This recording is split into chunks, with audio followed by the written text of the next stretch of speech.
Hello दोस्तों, मैं आपकी उर्मिला और मैं छोटी बहन अनीता दिल से आप लोगों का स्वागत अभिनंदन करती हूँ अपने चैनल में। और आज हम दोनों बहनें आप लोगों को बहुत एक प्यारी सी सोहर गीत सुनाने जा रहे हैं। अच्छा लगा तो कमेंट में ज़रूर बताइएगा, लाइक सब्सक्राइब कीजिएगा। और आप लोगों से विनम्र निवेदन करती हूँ कि मेरे चैनल को, मेरे गीत को फुल वॉच करके आप लोग देखिए, तभी मज़ा आएगा, तभी आनंद आएगा। गीत बहुत प्यारी है, बहुत अच्छी सोहर है, बरही गीत है। और जब तक फुल वॉच करके नहीं देखेंगे तब तक आनंद नहीं आएगा। गीत का आनंद उठाने के लिए फुल वॉच करके वीडियो देखिए। और गीत पसंद आए तो लाइक सब्सक्राइब शेयर जरूर कीजिए। अगर मेरे चैनल पर नए हैं तो मेरे चैनल को सब्सक्राइब कीजिए कि कोई भी मैं गाना अपलोड करूँ तो सबसे पहले नोटिफिकेशन आप लोगों को मिले। और चलिए मैं सोहर सुनाती हूँ। मचिया ही बैठल सासु त बहुअरिया रज करे बहुअरिया रज करे हो। सासु आजू मोरे लाल के बरहिया त बेटा अपन रुक तू त बेटा अपन रुक तू न हो। सासु आजू मोरे लाल के बरहिया त बेटा अपन रोक ले तू बेटा अपन रोक ले तू हो। इतनी बचन सासु सुनली त देवता नावेली देवता नावेली हो। देवता घेरी काली बदरिया झमकी पनिया बरस झमकी पनिया बरस हो। घेरी अली काली बदरिया झमकी पनिया बरस झमकी पनिया बरस हो। बहनी तबो नहीं मानेला पियवा विदेश चली गईल विदेश चली गईल न हो।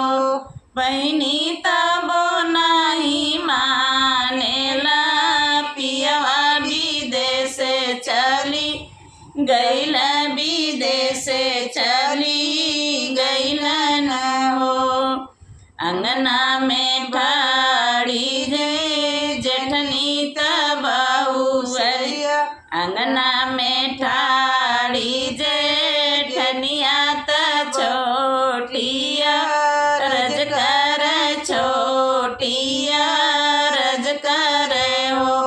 जेठनिया जो मोरे लाल के बरहिया देवर अपन रोक तू देवर अपन रोक तू न हो।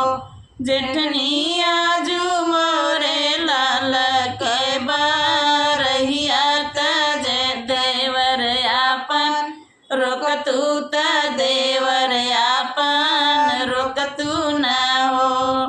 इतनी बचन जेठनी सुनली त पावन के नावेली पावन के नावेली हो। पावन आई जैता यानिया तूफानवा देवर रुकी जैता देवर रुकी जैता न हो। पावन आई जैता यानिया तूफानवा देवर रुकी जैता देवर रुकी जतन हो।